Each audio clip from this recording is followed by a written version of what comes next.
គោរពជម្រាបសួរប្រិយមិត្តអ្នកស្ដាប់ទាំងអស់របស់ Channel តោះស្ដាប់ហើយថ្ងៃនេះខ្ញុំយកសាច់រឿងមួយគឺនិយាយអំពីផលបុណ្យនិងផលបាបនិងកម្មផលដោយមានបុរសម្នាក់គាត់ជាអ្នកព្រានតាក់សត្វសំណក់អាចនិយាយឲ្យបានស្រួលស្ដាប់ទៅគឺសត្វឆ្កែគាត់តែងសម្រាប់សត្វឆ្កែនឹងយកសាច់លក់ជារឿយប៉ុន្តែអំពើដែលគាត់សាងសម្រាប់សត្វឆ្កែនឹងយូរឆ្នាំហើយគាត់ធ្លាក់ខ្លួនឈឺជំងឺរបស់គាត់នឹងគឺចម្លែកខ្លាំងមែនទែនពេលដែលគាត់ធ្លាក់ខ្លួនឈឺយប់ឡើងគឺអ្នកចិត្តខាងគឺផ្អើលហើយគឺគាត់ស្រែករោសំឡេងដូចឆ្កែត្រូវគេវាយ3ដបងអញ្ចឹងបាទហើយសាច់រឿងនេះគឺខ្ញុំទទួលបានពីអ្នកមិញម្នាក់ដែលគាត់ជាអ្នកចិត្តខាងរបស់ពូដែលគាត់ជាអ្នកព្រានតាក់ឆ្កែអញ្ចឹងពូម្នាក់ហ្នឹងចាស់គេតែងតែនិយាយណែនាំថាអើយកុំសម្លាប់ច្រើនពេកធ្វើបន់ធ្វើអីខ្លះទៅហើយគាត់នឹងបែរជាមិនស្ដាប់ចាស់នៅក្នុងភូមិទេគាត់តែងតែចំអកមកកាន់តាយាយនៅក្នុងភូមិថាអ្នកដែលតុនខ្សោយឬមួយក៏តុនជ្រីនឹងគឺជឿលើផលបុណ្យផលបាបតែសម្រាប់គាត់គឺគាត់អត់ជឿទេបាទហើយបងប្អូនចង់ដឹងទេថាតើសាច់រឿងរបស់អ្នកមិញចែកលេខមកគឺមានអប់រំបែបណាហើយក៏មានសាច់រឿងលម្អិតយ៉ាងណាតោះចូលស្ដាប់ជាមួយនឹងខ្ញុំបាទទាំងអស់គ្នាតែម្ដងទៅ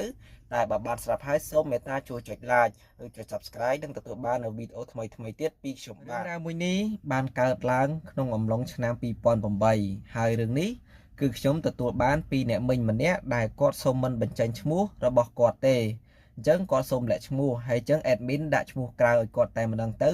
ដើម្បីឲ្យស្រួលហៅនៅក្នុងសាច់រឿងហើយអ្នកមិញម្នាក់នោះមានឈ្មោះថាមីងសឿនហើយមីងសឿនរាល់ថ្ងៃហ្នឹងគឺគាត់ជាស្ត្រីមេម៉ាយគាត់និយាយអំឡុងឆ្នាំ2008ហើយមានបុរសម្នាក់ដែលមានឈ្មោះថាម៉ានគឺគាត់ជាបុរសដែលចូលចិត្តប្រមាញ់តាក់ឆ្កែដើម្បីយកសាច់ធ្វើម្ហូបសូម្បីឆ្កែរបស់គាត់ក៏ត្រូវប្រមាណហ្នឹងលួចយកដែរអញ្ចឹងណាអញ្ចឹងរឿងរ៉ាវទាំងអស់ហ្នឹងបានកើតឡើងនៅក្នុងភូមិមួយហើយគាត់បានបញ្ជាក់ពីខាងដើមនេះគឺគាត់អាចបានប្រាប់ទីតាំងទេប៉ុន្តែដឹងថានៅក្នុងខេត្តកំពង់ធំហើយភូមិឃុំហ្នឹងក៏គាត់លាក់អស់ហើយហ្នឹងហើយគាត់ជាព្រានជាកាប់ឆ្កែពូគាត់កាន់មុខរបរហ្នឹង3-4ឆ្នាំហើយប៉ុន្តែគាត់ចាត់ទុកឆ្កែហ្នឹងណាគឺមិនបានស្មើស្រាសគាត់ផលិតទេអាយុជីវិតឆ្កែហ្នឹងអញ្ចឹងណាហើយគឺគាត់រកបានប្រមាណគឺគាត់ចាយប៉ុណ្ណឹងចាំមានន័យថាការសម្លាប់សត្វសម្លាប់អីហ្នឹងគឺសម្រាប់សត្វសត្វផ្សេងក៏ដឹងដែរតែបើអានេះ admin និយាយចំពោះតែសត្វឆ្កែទេដែលស្មោះត្រង់នឹងម្ចាស់ហើយអញ្ចឹងណាគេថាលើតែចាស់និយាយឮថាឆ្កែវាស្មោះត្រង់នឹងម្ចាស់អញ្ចឹងណាហើយគេនឹងក៏តែនិយាយណែនាំហាម5អត់ឲ្យហូបសាច់ឆ្កែហូបអីដែរទេរាល់ថ្ងៃហ្នឹងព្រោះអីវាគឺជាសត្វមួយដែលស្មោះត្រង់នឹងម្ចាស់អាហ្នឹងខ្ញុំអត់ដឹងដែរហើយខ្ញុំក៏មិនសូវជិះដឹងដែររឿងសត្វឆ្កែហ្នឹងពួកខ្ញុំចាំហើយបើចាំមិនដែលវាយអីផងហ្នឹងហើយស្លាប់ដល់ពេលវាចាស់ចរិយាទៅវាស្លាប់ទៅយកវាទៅកប់យកវាទៅអីចឹងណាគឺខ្ញុំមិនដែលហូបទេនិយាយត្រង់ម្ដងបើថាគេផថាសាច់អីផ្សេងគេបន្លំថាសាច់ពិសេសអាហ្នឹងដឹងមិនធ្វើមិនទេបាទអញ្ចឹងរឿងហ្នឹងក៏គាត់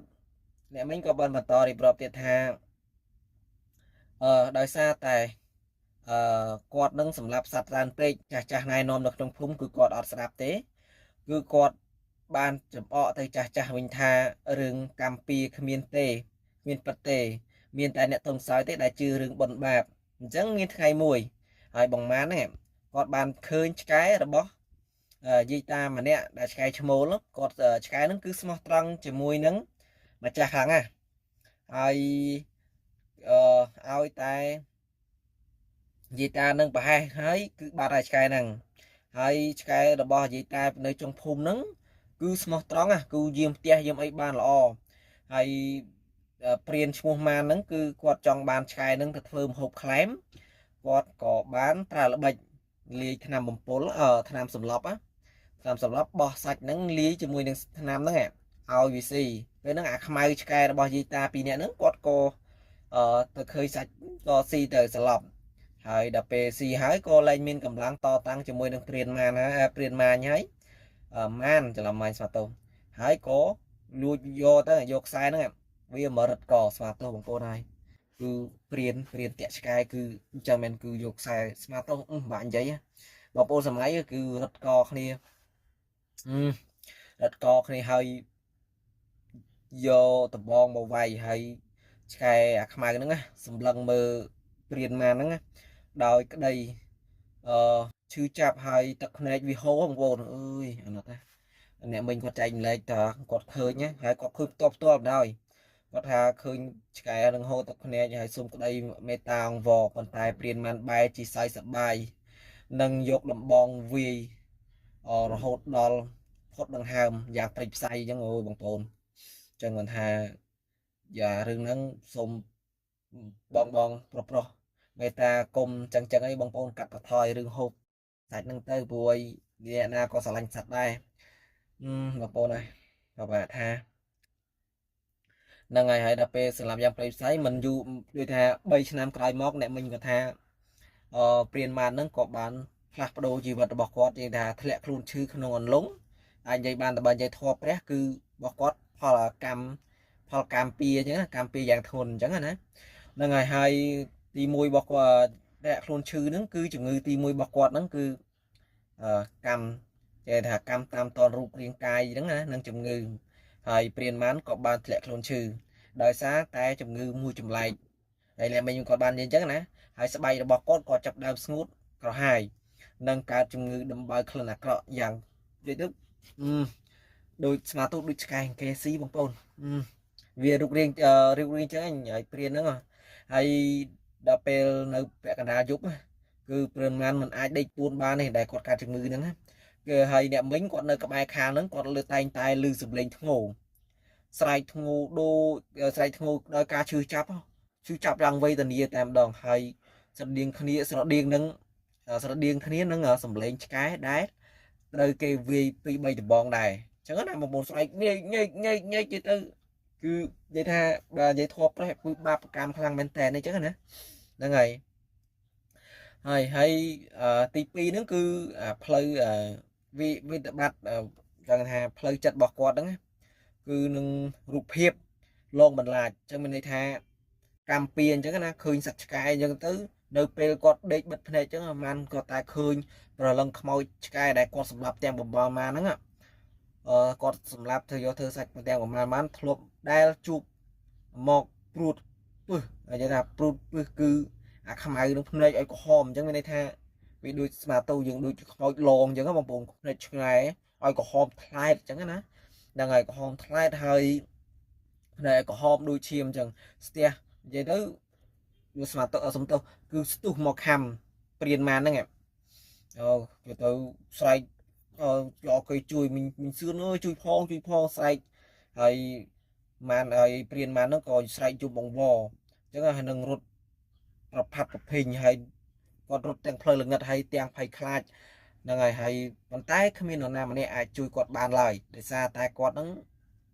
វើវាយអញ្ចឹងដល់ពេលធ្លាក់ខ្លួនឈឺអញ្ចឹងគេថាកម្មពៀណាហ្នឹងហើយ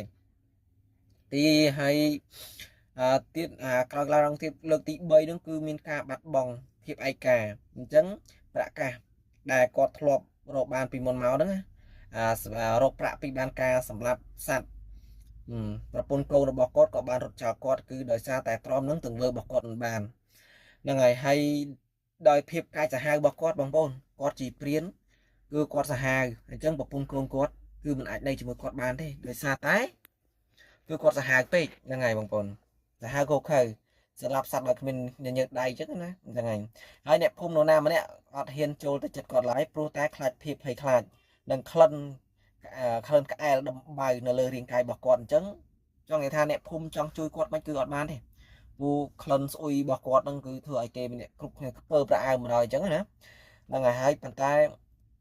រាងកាយរបស់គាត់គឺស្លេកស្លាំងសល់តែឆ្អឹងទេហ្នឹងតាមអ្នកមិញគាត់និយាយមកអញ្ចឹងណាហ្នឹងហើយប្រពន្ធរបស់គាត់ខាត់ថាឯងហើយកុំវាយសម្រាប់គ្នាពេកធ្វើបនខ្លះទៅគឺគាត់អត់ជឿលើបនបាបទេគឺគាត់ដឹងតែសម្រាប់មកហើយអញ្ចឹងប្រពន្ធកូនគាត់ទ្រាំមិនបានហើយប្រពន្ធគាត់និយាយណែនាំថាកុំស្លាប់កុំអីគឺ ប្រពន្ធគាត់រត់ចោលគាត់ផងចេះទេពិបាកនិយាយបងប្អូនចឹងហើយបន្ទាប់ឡើងមួយទៀតហើយស្គមរីងរាយហើយស្រកសង្រេងយ៉ាងខ្លាំងហើយបានពាក្យចុងក្រោយប៉ុន្តែបានពាក្យចុងក្រោយទៅកាន់អ្នកចិត្តខាងដែលឈរមើលពីចម្ងាយហើយគាត់និយាយពាក្យដែលចុងក្រោយរបស់គាត់ដែលគាត់ដឹងខ្លួនខុសគឺគាត់បាននិយាយពាក្យចុងក្រោយថាគាត់ជឿហើយលើបុណ្យបាបនិងផលកម្មវាមានមែនការធ្វើបាបនិងសម្លាប់ជីវិតគេធ្វើឲ្យខ្ញុំត្រូវមានការឈឺចាប់រាប់រយដងធំជាងអ្វីដែលខ្ញុំបានធ្វើមកលើពួកវាអញ្ចឹងមានន័យថាគាត់និយាយថាគាត់ដឹងខ្លួនខុសហើយដែលគាត់សម្លាប់សត្វពីមុនមកអញ្ចឹងណាហើយគាត់និយាយចប់ទាំងប្រមាណណាហើយអ្នកមិញសឿនគាត់បន្តទៀតថាគាត់បងប្អូនសុំតើបងនិយាយជាប់មាត់តិចបាទហើយគាត់និយាយចប់ហើយម៉ានហ្នឹងក៏បានដកដង្ហើមផុតទៅទាំងភ្នែកបើកចំហដោយដីតក់ស្លុតនិងវេទនាទុកបំផុតបាទហ្នឹងហើយបងប្អូនហ្នឹងហើយសាច់រឿងនេះគឺចង់ផ្ដាំទៅដល់បងយើងឈប់បន្តនេះទៀតណាព្រោះបាបបនច្រើនណាយើងកុំសម្លាប់សត្វដែលស្មោះត្រង់នឹងយើងបងប្អូនណាគឺមិនអាចទេព្រោះសត្វសំណក់យើងវាសត្វយើងចិញ្ចឹមវាស្រឡាញ់ម្ចាស់វាណាអញ្ចឹងរឿងនេះក៏បានបែបផ្ដាំទៅដល់សាច់រឿងនេះបានជាប់បណ្ដាំស្មារតីទៅដល់លើលោករឿងនេះសត្វធាតុទោះជាវាមិនអាចហ្នឹងហើយបងប្អូនវាមិនអាចនិយាយបានប៉ុន្តែវាក៏ចេះឈឺចាប់ចេះស្រឡាញ់ជីវិតចេះចង់ពៀដែរអំពើអាក្រក់ដែលឃើញបានសាងទោះយើងបានសាងទោះជាយ៉ាងណាក៏គ្មាននរណាម្នាក់ឃើញច្បាស់ជាធម្មជាតិនិងផលកម្មកត់ត្រាហ្នឹងហើយបងប្អូនយើងជឿលើបុណ្យបាបទៅណាហ្នឹងហើយយើងសងគុណម៉ែឪសងអីទុំបីបានថាបើនិយាយរឿងម៉ែឪវិញស្មាត់ទៅយើងនិយាយរឿងម៉ែឪទៅចុះ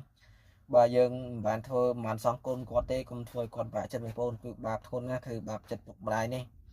ហ្នឹងហើយចឹងអេដមីននិយាយតែប៉ុណ្្នឹងទេហើយជាចុងក្រោយក៏បទហ្នឹងគេថាធម្មជាតិកត់ត្រាអ្នកណាគេថាដូចទេវតាកត់តុកចឹងអ្នកណាសាងពើបាបគឺបាបជាតិហ្នឹងគឺគេចាំដល់ជាតិក្រោយគឺជាតិទាំងគឺហុចឲ្យយើងមានភ្លាមមកតែម្ដងបាទហើយហ្នឹងហើយគឺវីដេអូមានតែប៉ុណ្្នឹងទេហើយអេដមីននិយាយទៅបើសិនជាមិនច្បាស់ត្រង់ណាសូមប្រិយមិត្តខមមិននៅក្រោមវីដេអូមកណាហើយខ្ញុំនេះនឹងសូមនឹងវីដេអូក្រោយៗខ្ញុំនឹងអេដមីនហ្នឹងគឺសម្រាប់ឲ្យល្អជាងនឹងទៀតបាទអញ្ចឹងគ្មានអ្វីទេកាលពីព្រាមដៃ10ក៏សូមអរគុណនិងសូមគោរពលាហើយអេដមីនក៏មានពាក្យនិយាយច្រើនដែរសូមទុកឲ្យប្រិយមិត្តខមមិននៅក្រោមវីដេអូបាយបាយជួបគ្នា